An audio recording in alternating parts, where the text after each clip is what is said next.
Artistic, literary, aesthetic. For example, most famous is drama, theater. In drama, who is the most famous dramatist of Gupta era?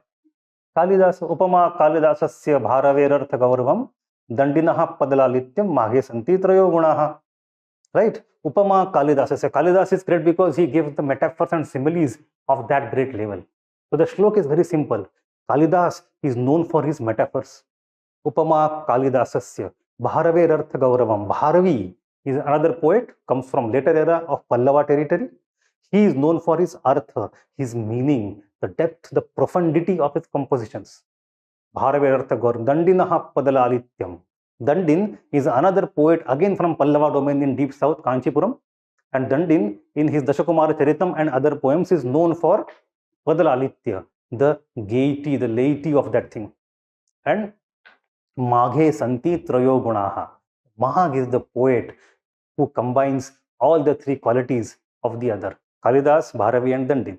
Now of all these four, Kalidas, Bharavi, Dandin and Mag, only Kalidas is to be quoted here because he probably comes from Gupta era. Now what all Kalidas has written? We know he has composed, I think, 3 dramas and 4 poems. Right? Which are the 4 poems? Name one by one. Ritu Sanghar, very famous. Do you know about Kalidas? What do you know about Kalidas? Give me a 10-minute speech on Kalidas. Apart from names of his things and era, let me go in some detail. Maybe it will be useful. I am going out of question for some time and talking about Kalidas. I think it should be important for everybody as at least Indian. So he has written 3 dramas and 4 poems. Dramas. One is Abhijnana Shakuntalam. Then Vikram Urvashiya. Vikram and Urvashi. Oh, Vikram Urvashiya. And the third one, Malavika Agnimitram, about which UPSC asked the question. Malavika Agnimitram. Then, and when it comes to poems, which are poems he has written? There are 2 long poems, Dirgha Kavya, and 2 short poems, Laghu Kavya. Which are the 2 Dirgha Kavyas? One is Kumara Sambhavam. Who is Kumar? इसका संभव हो रहा है. No, not Kumar. Kumar is the son of Shiva and Parvati. So Kumar Sambhavam. Then you have Raghuvamsham. Who is Raghu? ये है भारत के हाल. I'm sorry, but anyway, then these are 2 long poems, and the 2 short poems are Kaschit Kanta Virha Guruna Swadhika Ratparmatta Chape Nastam Gamita Mahima Varshabhogyana Bhartuhu Yakshas Chakre Janakatanaya Snana Punyedakeshu. Don't know. Meghadutam Snigdha Chaya Tarushvasatim Ramagiri Ashrameshu Nitva Masan. We have not memorized entire Meghadut in childhood. Of 120 stanza only, 120, 124 stanza. Oh. And the last one is Ritu Sanghar. So what do you know about all these books? Do you know about all these books? One by one. Can you speak about them for 2-3 minutes, each one? Utna to karo yaar. Let me go in some details, at least introduce you the greatest literature of classical India for some time. Ritu Sanghar. Ritu is season. So he has written a very good poems describing the 6 seasons and their qualities and what is the mood of nature. Kalidas is a poet of nature, fantastic poet of nature, and you can see that in Ritu Sanghar is actually not highly appreciated because it is one of his early poems, and here he doesn't come out as a very excellent poet, but that is compared to what he has done in later times. By default, it is a great poem anyway. It's a very short Laghu Kavita. It talks about 6 Ritus, and the emotions and the descriptions of nature are fantastic in that. Now, when he talks about the emotions, one of the greatnesses of Kalidas I just mentioned is his Upama, simile and metaphor. That is one khasiyat. The second greatness, that is contextual in this Ritu Sanghar. Context is that he is the greatest artist who creates best rasa pariposhan. So rasa nirmiti, navarasas. Shrungara Veera Karunadbhuta Hasya Bhayanakaha Vivatsaraudrau Shantascha Ete Navarasa Mataha. Of these 9 rasas, Shanta rasa came much later in the Kashmir region, 10th century. The first 8 rasas are given in Bharatamuri's Natya Shastra. So Kalidas is the expert in the manifestation, in the expression of rasa. And the best famous example is Ritu Samhar. Then you come to Meghadutam, you know the story of Yaksha. Yaksha, who is banished from the heaven because he has overstepped his authority.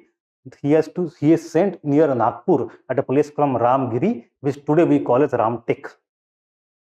And now he is missing his wife. So he sends the cloud messenger, Meghadutam. Duta Kavya is a category of poems in India. There are multiple Duta Kavyas. So you have separation, and one person takes a message to other person, or one thing. It could be Hamsa Kavya, Megha Dutam, Hamsa Dutam. Multiple objects act as Dut, messengers. In this poem, Megha is the messenger, and message is being sent by a Yaksha who is bereft of his powers for 1 year and who is missing his wife. And his wife is somewhere in the Himalayas. So he tells the messenger, that Megha, that you go by this path and that path, you will find this mountain. You go there, you will find this river. You go there, you will find that kind of nature. So entire map of India from Vindhya to Himalaya is known to Kalidas. He gives us a lot of details. Based on that, in 20th century, people have mapped the road that the Megha must have traversed from Nagpur to Himalayas, and where the Avantipuri or Alkapuri is. So again, nature and intimate awareness of geography. That is one thing. Not only that, the Yaksha is feeling the pangs of separation from his wife. Now, that kind of rasa is the very first rasa, Shrungara rasa. And there are 2 types of rasas. Shrungara has 2 subtypes of rasas, Shrungara of union and Shrungara of separation.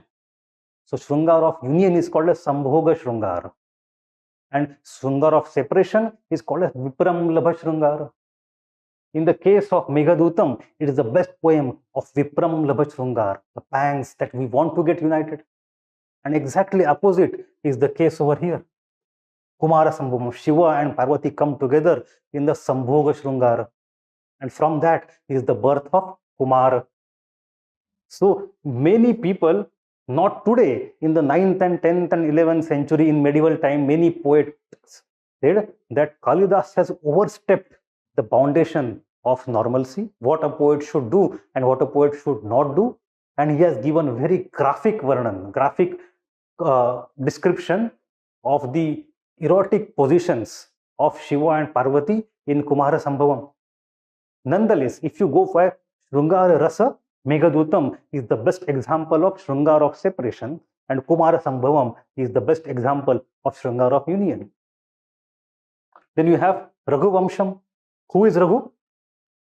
Raghu is the forefather of Rama, Dashratha's forefather.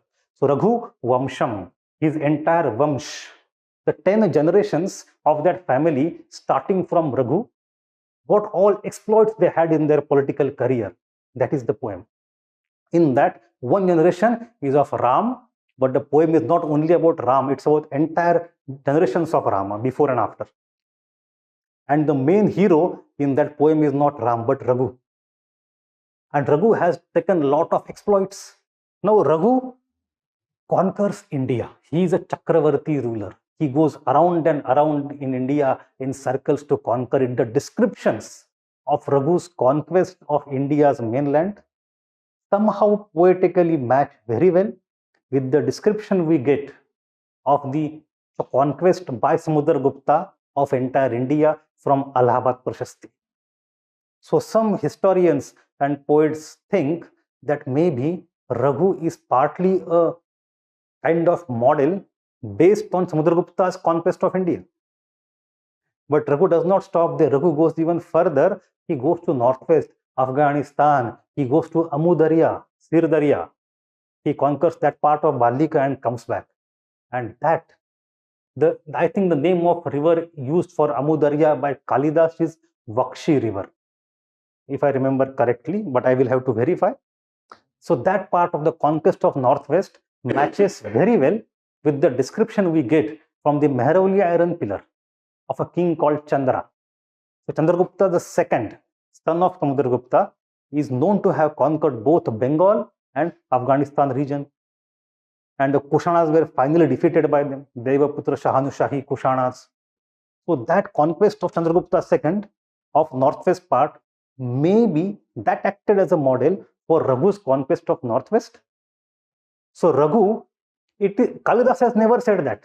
Kalidasa has never, it is our guess, rational guess, that Raghu is the character created by Kalidas from mythology primarily, but which was given some historical inspiration, partly from Samudragupta and partly from his son Chandragupta II.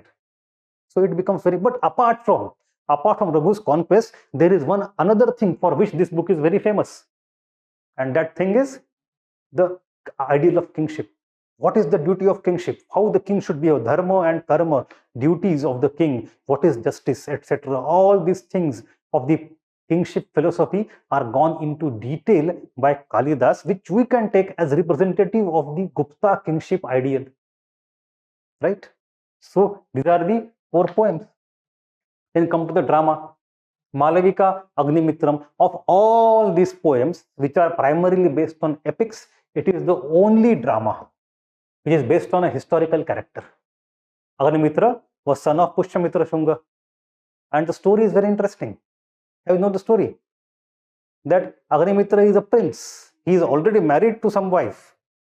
And one day he finds a woman, her name is Malavika. She is a slave. And he takes his heart to her. Now what to do? If he thinks if my wife finds out, I will face a lot of problems. So what does he do? He keeps a picture of Malavika in his pocket. And whenever he is alone, he would take the picture out, look at the picture, aha, Malavika. But one day, his wife finds it out. She gets very angry. And she says, Malavika, get out of our empire. So she is thrown out of the empire.